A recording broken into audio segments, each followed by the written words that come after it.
Baik, Assalamualaikum warahmatullahi wabarakatuh.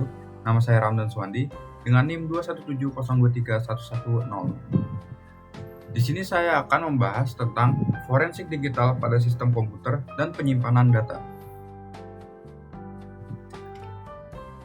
Sebelum masuk lebih dalam, kita bahas dulu apa itu forensik digital. Kenapa ini penting? Karena semakin banyak aktivitas yang kita lakukan secara digital, mulai dari transaksi keuangan, komunikasi, hingga penyimpanan data penting. Tanpa forensik digital, kejahatan cyber bakal makin sulit diungkap. Ada 3 konsep dasar forensik digital, yaitu integritas, objektivitas, dan legalitas. Integritas, data yang dikumpulkan itu harus tetap asli dan tidak boleh diubah sekalipun. Yang kedua, objektivitas. Objektivitas harus berdasarkan bukti, bukan asumsi orang lain. Yang ketiga itu legalitas, harus sesuai hukum yang berlaku.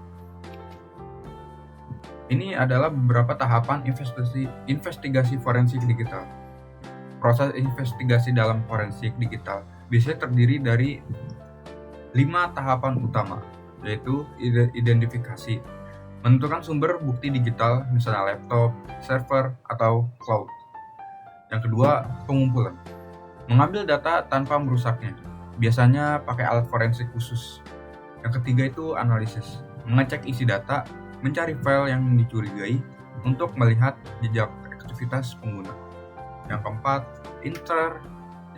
itu interpretasi, memahami kronologi kejadian dan menemukan bukti yang relevan. Yang kelima itu pelaporan, menyusun laporan hasil analisis yang bisa digunakan sebagai bukti umum. Forensik digital pada sistem komputer.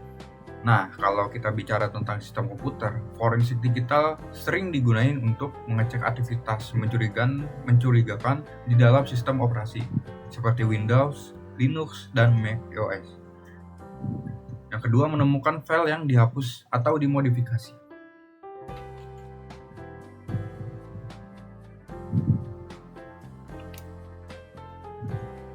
Forensik digital pada sistem komputer. Nah, kalau kita bicara tentang sistem komputer, forensik digital sering digunakan untuk mengecek aktivitas mencurigakan di sistem operasi seperti Windows, Linux, dan Mac OS. Atau yang kedua, menentukan file yang dihapus atau dimodifikasi. Dan yang ketiga, melacak digital seperti history browsing, login terakhir, dan aktivitas mencurigakan lainnya. Beberapa alat yang sering dipakai dalam forensik komputer, misalnya autopsi, FTK Imager, dan Ncash. Ini adalah software khusus untuk membaca data yang tersembunyi dalam sistem. Forensik digital pada penyimpanan data.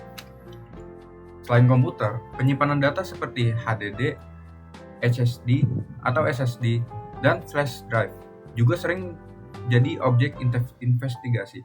Biasanya, metode yang digunakan dalam forensik penyimpanan data meliputi pemulihan data yang terhapus, misalnya kalau ada file penting yang dihapus pelaku. Yang kedua, analisis mendata, yang bisa menunjukkan kapan file dibuat atau diedit atau bahkan dipindahkan. Yang ketiga itu menangani enkripsi, kalau data dikunci dengan password atau teknik keamanan lainnya. Jadi, meskipun seseorang menghapus file dan memformat hard disk, sebenarnya bisa dilacak jejaknya. Yang terakhir, ada tantangan dan hambatan dalam forensik digital. Tapi tidak semua berjalan mulus. Ada beberapa tantangan dan forensik digital, misalnya enkripsi data. Banyak data yang sudah terenkripsi sehingga sulit diakses tanpa password. Yang kedua, teknologi yang terus berkembang. Hacker juga makin pintar sehingga teknologi forensik harus selalu diupdate dan selalu terupdate. Yang ketiga, isu legalitas dan etika. Pengambilan data digital harus dilakukan secara sah supaya bisa dipakai untuk pengadilan. Karena itu, seseorang forensik digital harus selalu belajar dan memahami hukum yang berlaku. Kesimpulan dan saran.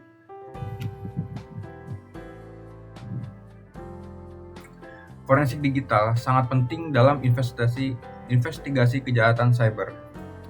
Ada berbagai metode dan alat yang digunakan baik untuk komputer maupun penyimpanan data. Dan banyak tantangan yang dihadapi. Tapi dengan pengetahuan yang cukup, tantangan ini bisa diatasi.